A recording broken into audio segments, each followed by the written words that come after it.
যখন কাজ করার জন্য মডেলের কাছে যেতে চাই, তখনই আমাদের যে মডেল সেটা আস্তে, আস্তে আমাদের মাঝ থেকে হাইড হতে শুরু করে। Hello friends, welcome to my channel Rakib building design and interior. আজকের ভিডিওতে আমরা দেখব স্কেচআপের দুটি কমন প্রবলেম এবং তার সমাধান। স্কেচআপে কাজ করার সময় আমরা অনেকেই এই দুটি প্রবলেমের সম্মুখীন হয়ে থাকি। ১ নম্বর প্রবলেম হচ্ছে আমরা যখনই AutoCAD ফাইলটিকে স্কেচআপে ইম্পোর্ট করি তখন আমরা সেটিকে স্কেচআপে আর খুঁজে পাচ্ছি না। ২ নম্বরের যে প্রবলেম সেটা হচ্ছে আমরা স্কেচআপে মডেল করার সময় আমাদের যে মডেল সেটাতে ক্লিপিং একটা প্রবলেম দেখা দেয়, ক্যামেরা ক্লিপিং প্রবলেম। এই ক্লিপিং প্রবলেম দেখা দিলে আমরা স্কেচআপে আমাদের মডেল তৈরির কাজটি সঠিকভাবে করতে পারি না। অর্থাৎ আমরা যখনই মডেলটির কাছে আমাদের যে ক্যামেরা সেটাকে নিয়ে যেতে চাই, অর্থাৎ আমরা যখন কাজ করার জন্য মডেলের কাছে যেতে চাই তখনই আমাদের যে মডেল সেটা আস্তে, আস্তে আমাদের মাঝ থেকে হাইড হতে শুরু করে। এটাই হচ্ছে স্কেচআপের যে ক্যামেরা ক্লিপিং প্রবলেম। তো আজকের ভিডিওতে আমরা এই দুইটি প্রবলেম নিয়ে আলোচনা করব। আমরা দেখব এই দুটি প্রবলেম কেন ঘটে এবং আমরা কিভাবে খুব সহজে এই দুটি প্রবলেমের সমাধান করতে পারি। তো কথা না বাড়িয়ে চলুন আমরা আমাদের আজকের ভিডিওটি শুরু করি।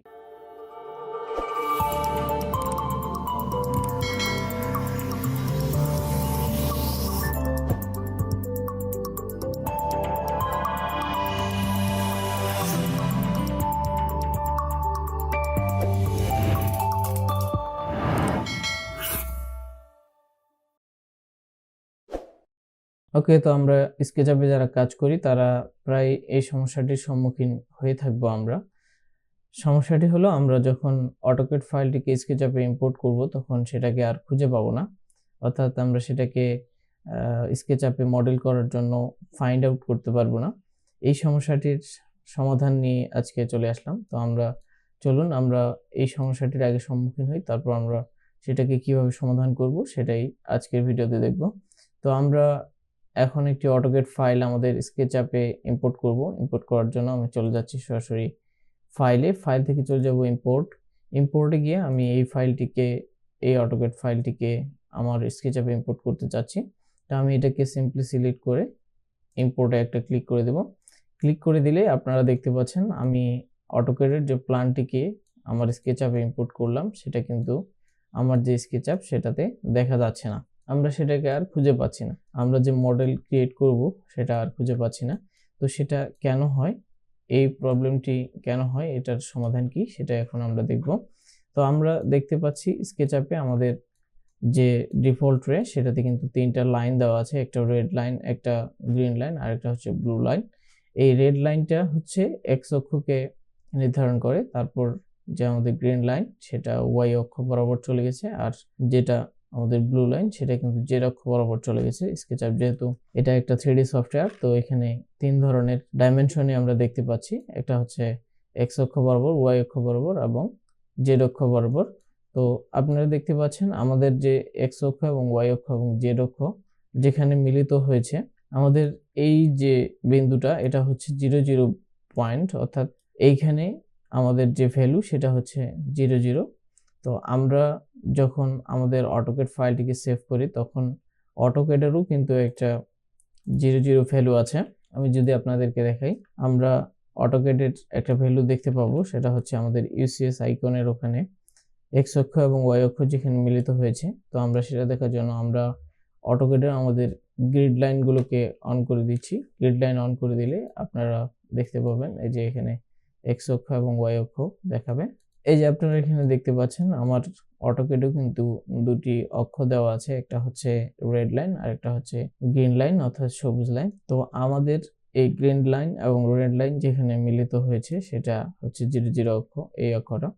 তো আমরা আমাদের AutoCAD এর যে ফাইল সেটাকে যখন সেভ করছি তখন আমরা এই 0 অক্ষ থেকে অনেক দূরে সেটাকে সেভ করছি। সেভ করে নেওয়ার পর আমরা সেটাকে যখন স্কেচআপে ইম্পোর্ট করব তখন কিন্তু আমরা সেটাকে আর খুঁজে পাচ্ছি না, কারণ স্কেচআপে আমাদের যে ফাইলটি সেটি এই যে আমাদের 0 অক্ষ সেটার কাছাকাছি না হওয়ার কারণে ফাইন্ড আউট করতে পারবো না, সেটা অনেক দূরে চলে যাবে। যেহেতু আমাদের স্কেচআপের যে ওয়ার্ক স্পেস সেটা অসীম পর্যন্ত অফুরন্ত, তো সেই কারণে আমরা সেই প্ল্যানটিকে আর খুঁজে পাচ্ছি না। তো এই প্ল্যানটিকে খুঁজে পাওয়ার জন্য আমাদের যে সমাধান সেটা হচ্ছে আমরা চলে যাব আমাদের অটোক্যাডে যাওয়ার পর আমরা এখান থেকে আমাদের যে প্ল্যান সেটাকে খুঁজে বের করব।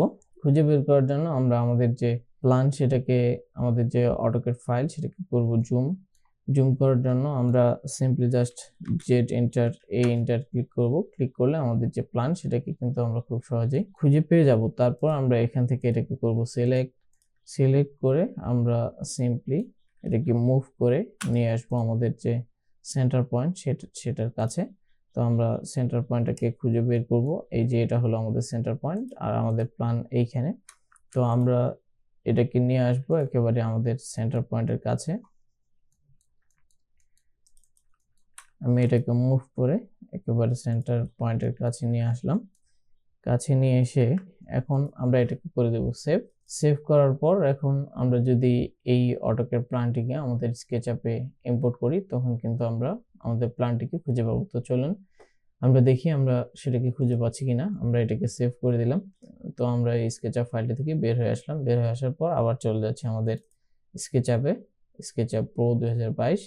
আমি চলে যাচ্ছি আমার যে সিম্পল অথবা আর্কিটেকচারাল যে কোনো ওয়ার্ক স্পেসে আমরা কাজ করতে পারি। এখান থেকে আমরা আবার ইম্পোর্ট করছি ফাইল থেকে চলে যাচ্ছি ইম্পোর্টে গিয়ে আমি এই ফাইলটিকে আমার ইম্পোর্ট করব। ওকে, ক্লোজ। দেখতে পাচ্ছেন এখন আমার যে অটোক্যাড প্ল্যান সেটা কিন্তু খুব সহজেই ভিজিবল হয়ে গেল।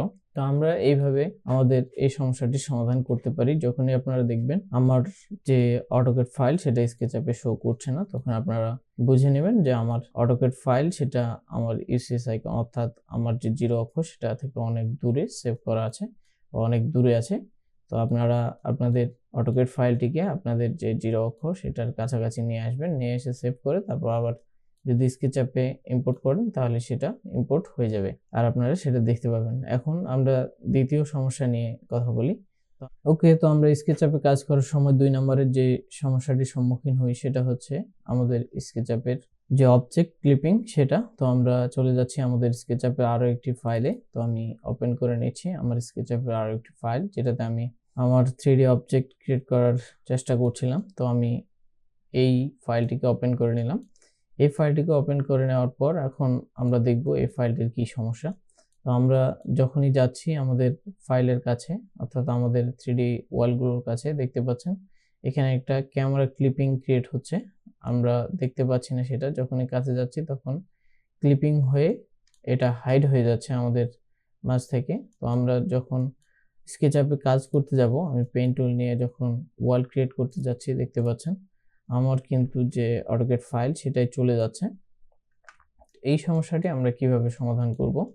প্রথমত এই সমস্যাটি হয় কারণ হচ্ছে আমরা যখন আমাদের অটোক্যাড প্ল্যানটিকে স্কেচআপে ইম্পোর্ট করি তখন আমাদের একটি গ্রুপ হিসেবেই সেটি কিন্তু স্কেচআপে ইম্পোর্ট হয়। আর সেই গ্রুপের ভিতরে অনেক যদি ফাইল থেকে থাকে আপনারা একটি জিনিস চিন্তা করলে বুঝতে পারবেন সেটা হচ্ছে আমাদের যে অটোক্যাডের ওয়ার্ক স্পেস সেটা কিন্তু অফুরন্ত।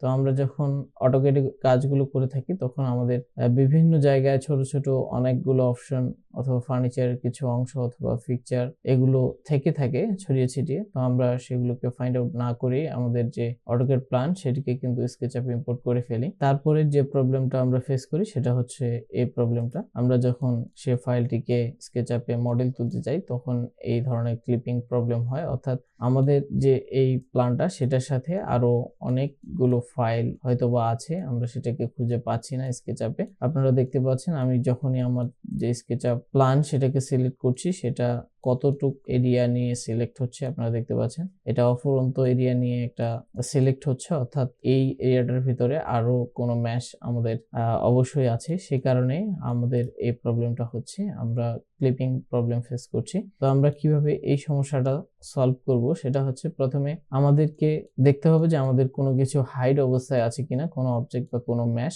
আমরা যখন স্কেচআপে আমাদের প্ল্যানটিকে ইম্পোর্ট করি তখন আমাদের যে দরজা জানালা এগুলো কিন্তু এক একটি অবজেক্ট হিসেবে ইম্পোর্ট হয়। আপনারা দেখতে পাচ্ছেন আমাদের যে ট্যাগ আছে এই ট্যাগের আন্ডারে অনেকগুলো কিন্তু ট্যাগস ক্রিয়েট হয়ে গেছে, কলাম, ডোর এগুলো কিন্তু আলাদা আলাদা অবজেক্ট হিসেবে ক্রিয়েট হয়ে গেছে। তো আমরা এখান থেকে প্রথমে দেখব যে আমাদের কোনো কিছু হাইড করা আছে কিনা। যদি হাইড করা থেকে থাকে আমরা সেগুলোকে আনহাইড করে দেব। আপনারা এখানে দেখতে পাচ্ছেন যে আমার দুটি অবজেক্ট কিন্তু হাইড অবস্থায় আছে, তো আমি এগুলোকে আনহাইড করে দিচ্ছি। আনহাইড করে দেওয়ার পর আপনারা এখান থেকে রাইট সাইডের যে অ্যারো ডিটেলস এখানে ক্লিক করে এটাকে এক্সপান্ড অল করে নেবেন। যদি আরো কোনো ট্যাগ থেকে থাকে তাহলে সেগুলো কিন্তু তখন শো করবে।